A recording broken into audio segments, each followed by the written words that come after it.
And then I would say the biggest story that we've hit on is this Hassan Reddick stuff. Oh, yeah. It was reported yesterday that Brad Holmes is kicking the tires, doing his due diligence in the background checks, finding out about Hassan Reddick, finding out what it would take to get the deal done. And I'm just curious as to how many other teams might be in the mix. How much is there a competition? Is there a market that's being driven by 2-3 teams?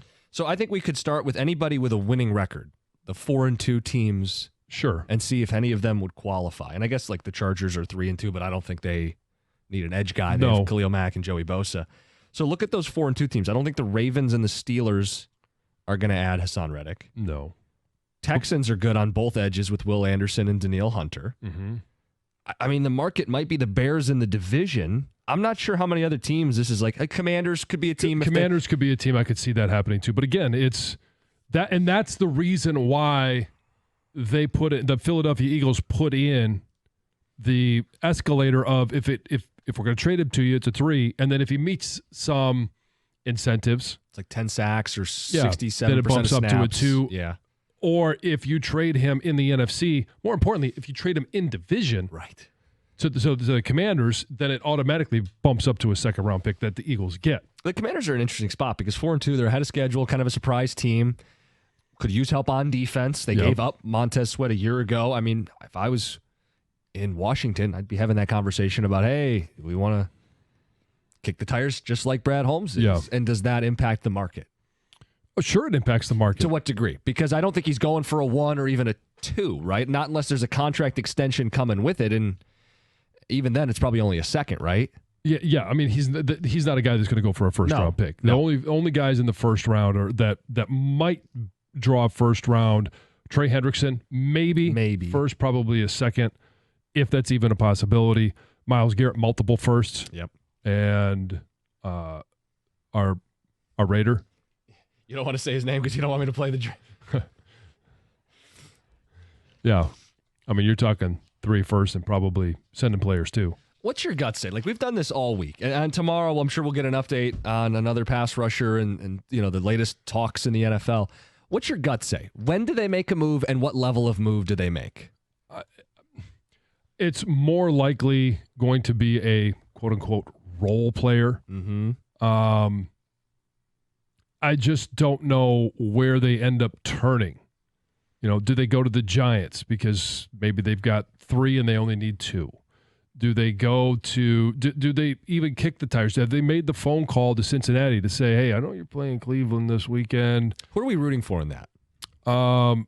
Oddly enough, kind of rooting for Cleveland. I think so too.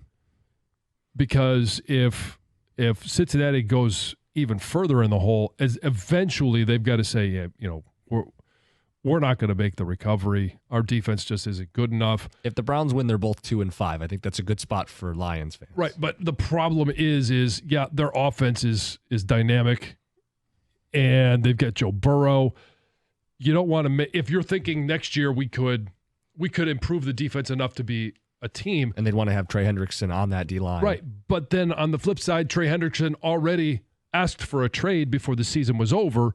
So is he really a part of the long-term plan? Or would they rather, hey, let's get an edge rusher in the draft. We're going to be picking high. And they're never going to get more than they would for him right now because it's Correct. A year plus a year, and there's a team specifically in the case of Detroit that has a degree of desperation. Right, and so I think there's a case to be made that he is, at a minimum, going to require a second, possibly more. Yep.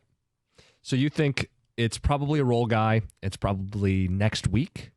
Yeah, it'll be at the earliest next week. Yeah. You could even string this along into the following week. And then the deadline's basically here at that point. Yeah. But they'll add somebody. Yeah. I definitely think they add somebody. Yeah, I don't think their answer is Isaiah Thomas. No.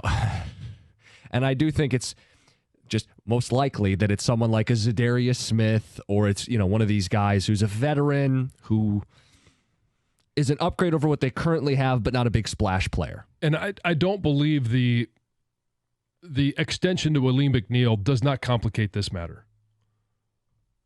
Because you're looking, obviously it's about salary cap. And okay, maybe that's an oversimplification.